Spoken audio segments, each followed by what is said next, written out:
Rail দুৰ্ঘটনা সংঘটিত হৈছিল কামপুৰ আৰু যমুনামুখ সংযোগী পথত। সেই ৰেল দুৰ্ঘটনাৰ ফলত 7টাকৈ হাতী মৃত্যু হৈছিল আৰু এটা পোৱালি হাতী গুৰুতৰভাৱে আহত হৈছিল। সেই গুৰুতৰভাৱে আহত হাতীটো ইতিমধ্যে কহৰাস্থিত পশু চিকিৎসালয়লৈ প্ৰেৰণ কৰা হৈছে। বৰ্তমান সুস্থ আছে বুলি বন বিভাগৰ লোকে জানিব দিছে। আৰু মই ইয়াৰ পৰিৱেশ বৰ্তমান দুপৰীয়া ভাগত ইয়াৰ পৰিৱেশ দেখুৱাইছোঁ। বৰ্তমানেও যি ৰেলখন লাইনচ্যুত হৈছিল সেই ৰেলখন এতিয়ালৈকে উঠাব পৰা হোৱা নাই, যিহেতু JCBয়ে উঠাবলৈ চেষ্টা কৰিছিল, কিন্তু JCBয়ে নোৱাৰাৰ বাবে বৰ্তমান গুৱাহাটীৰ পৰা আচলতে ৰেল বিভাগে ক্ৰেন আনিছে। আৰু মই দেখুৱাইছোঁ এয়াই পৰিৱেশ আচলতে এনেদৰে 5টাকৈ দবা আচলতে লাইনচ্যুত হৈছিল। আৰু সৌভাগ্যক্ৰমে আচলতে যাত্ৰীসকল বাচিছিলে, যিহেতু বহু যাত্ৰী আছিল ৰাজধানী এক্সপ্ৰেছত। সেই যাত্ৰীসকল কথমপি প্ৰাণ ৰখা হৈছিল আৰু 7টাকৈ বন্য হস্তীয়ে প্ৰাণ ত্যাগ কৰিছিলে। আৰু মই দেখুৱাইছোঁ বৰ্তমান এই ক্ৰেনখন আনিছে, এই ৰেলখন যিখন লাইনচ্যুত হৈছে সেই ৰেলখন উঠাবৰ কাৰণে পহিলা ভাগত JCBয়ে চেষ্টা কৰিছিল, কিন্তু JCBয়ে পৰা নাছিল।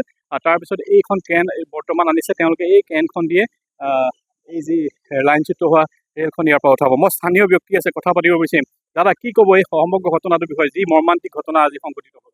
এইটোতো দুৰ্ভাগ্য, আৰু অসমৰ নহয় ভাৰতবৰ্ষৰ কাৰণে এইটো দুৰ্ভাগ্য। আজি চাওক যে কামপুৰ যমুনামুখৰ যি ইণ্ডিয়ান ৰেলৱে, সেই ইণ্ডিয়ান ৰেলৱে যোৱা পুৱতি নিশা প্ৰায় 2মান বজাত ঘটনাটো সংঘটিত হ'ল, য'ত আপোনাৰ 7টাকৈ হাতী কৰোণভাৱে মৃত্যু ঘটিলে আৰু এটা হাতী ইতিমধ্যে কাজিৰঙাত লৈ গৈছে, সুস্থ হ'ব বুলি আমি কামনা কৰিছোঁ। কিন্তু ইয়াতে প্ৰথমে আমি আমি দুখ প্ৰকাশ ধিক্কাৰ দিছোঁ বন বিভাগক, কামপুৰ আঞ্চলিক বন বিষয়াক আমি ধিক্কাৰ দিছোঁ যে চাওক যে ইয়াতে হাতীৰ জাকটো জাকে প্ৰায় 150, 200, 300 হাতীৰ জাক ইতিমধ্যে আজিৰ পৰা 1.5 মাহ ধৰি পেলাই ইয়াতে তেওঁলোক আছে। বিভিন্ন পথাৰলৈ গৈছে, বিভিন্ন মানুহৰ ঘৰ ভাঙিছে, মানুহ মাৰিছে। তেওঁলোক ইমান ঘটনা এটা হোৱাৰ পিছতো যে তেওঁলোকে একো ব্যৱস্থা নলয়। ইতিমধ্যে যোৱাকালি পৰহি এইফালেই হাতীৰ জাকখিনি আছে, কিন্তু তেওঁলোকে একো ধৰণৰ ব্যৱস্থা লোৱা নাই। কিন্তু অলপ আগত আমি যেতিয়া এটা খবৰ লৈছিলোঁ, তেতিয়া খবৰ লওঁতে আমি গম পাইছোঁ যে ফৰেষ্টৰ 2জন মানুহে ক'লে যে নহয়, তেওঁলোক বোলে ইয়াত ডিউটি দিছিলে যোৱাকালি সন্ধ্যা সময়ত দিওঁতে ৰেল আহি আছিলে, ৰেল আহোঁতে হাতীৰ জাকো আহি আছিলে। তেওঁলোকে বোলে ইয়াতে নিয়াৰ ওচৰতে থকা 4 নম্বৰ ৰেল গেটক ইনফৰমেশ্যন দিছিলে যে তোমালোকে কিবা এটা ষ্টেচনত জনোৱা, আৰু জনাই পেলাই গাড়ীৰ স্পীডটো কমাব লাগে। গতিকে এই হয়, গতিকে চাওক যে আমাৰ আচ্ছা যি নহওক যে এই ব্যৱস্থাৰ ক্ষেত্ৰত যি তেওঁলোকে ইনফৰমেশ্যন দিছিলে, ৰেলৱেক দিছিল বুলি কৈছিলে, কিন্তু ৰেলৱে বোলে তেনেধৰণৰ কোনো হেৰি নকৰিলে, যি কাৰণত এইটো ঘটনা পালে। অৱশ্যে এটা কথা কওঁ যে চাওক যে দ্ৰুতবেগী এখন ৰেল যেতিয়া আহিব, ৰাজধানী হয় এইখন, এই ৰাজধানীৰ ৰেলখন খুব দ্ৰুতবেগীত আহে, আৰু আহিলে কিবা এটা হ'লেও সেইখন হঠাতে ৰখাব পৰা ব্যৱস্থা নহয়, য'ত যাত্ৰী মৰিব। গতিকে এটা সত্য যে যদি তেনেকুৱাই তেওঁলোকৰ ইনফৰমেশ্যন আছিলে বন বিভাগৰ, তেনেহ'লে তেওঁলোকে আগতীয়াকৈ ইয়াত চাইনবোৰ্ড মাৰিব লাগিছিল, আগতীয়াকৈ জাননী হ'ব লাগিছিল। ইয়াতকৈ আৰু কওঁ যে পূৰ্বতেও ইয়াৰ পৰা অকণমান আগত 4টা হাতী ৰেলে খুন্দা মাৰি পেলাই মাৰিছিলে।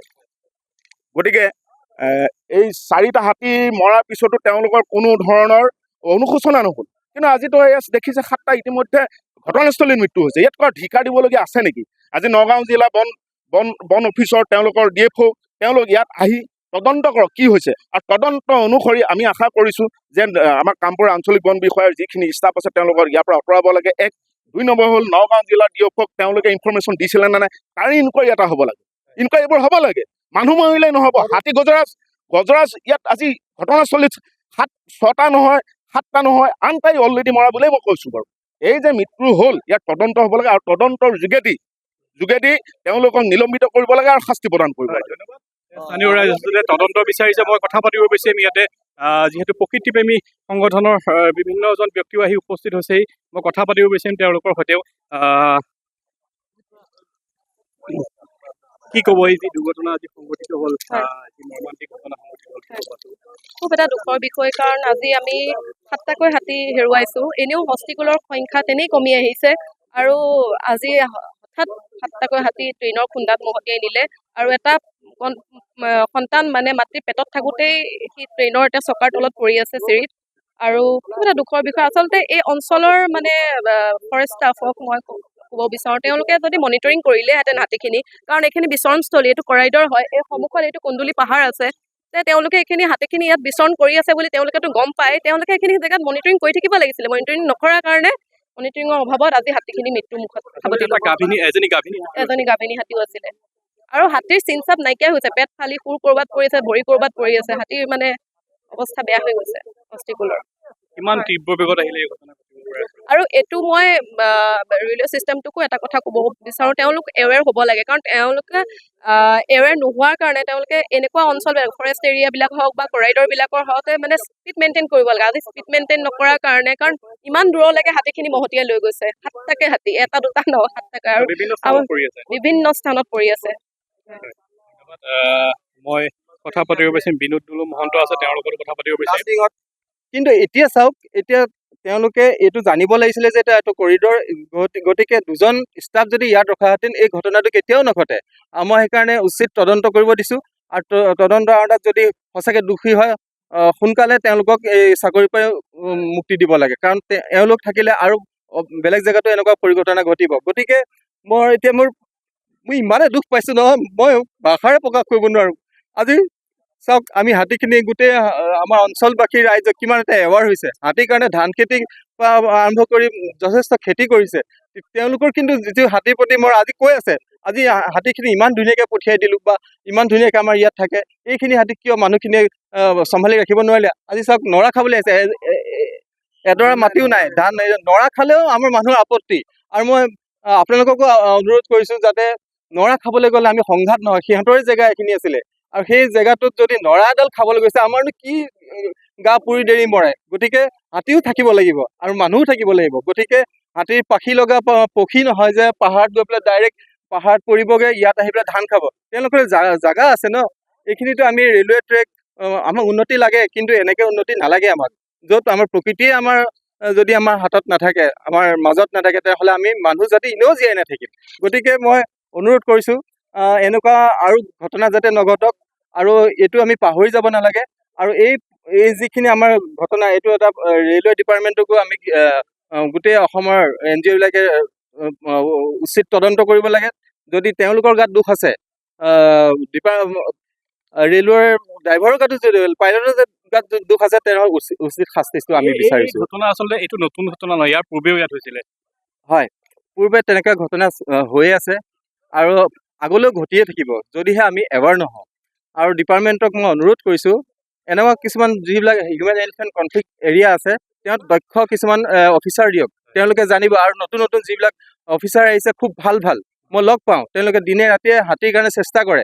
আৰু তেওঁলোক যদি ইয়াত থাকিলেহেঁতেন, এনেকুৱা ভাল অফিচাৰ, তেনেহ'লে এই ঘটনাটো কেতিয়াও নঘটিলেহেঁতেন।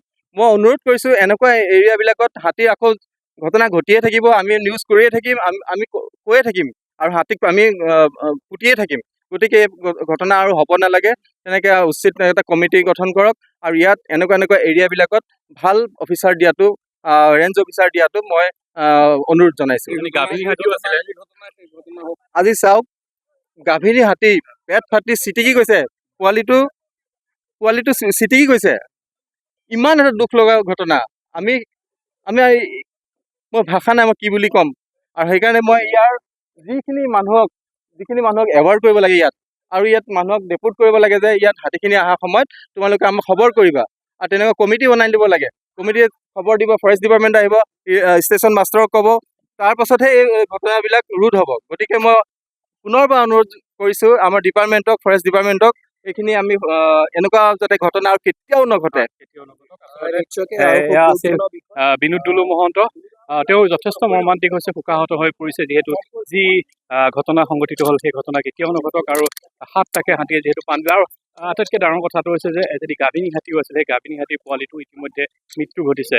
অতি দুখজনক ঘটনা, আৰু এনে ঘটনা কেতিয়াও নঘটক সেয়া সকলোৱে কামনা কৰিছে। আৰু বন বিভাগ আৰু ৰেলৱে বিভাগক এই ক্ষেত্ৰত সতৰ্কতা অৱলম্বন কৰিবলৈ অনুৰোধ জনাইছে। আৰু একাংশ ৰাইজে এই ঘটনাৰ উচ্চ তদন্ত দাবী কৰিছে। আমি সামগ্ৰিক পৰিৱেশ এই ঘটনাস্থলীৰ পৰা দেখুৱালোঁ।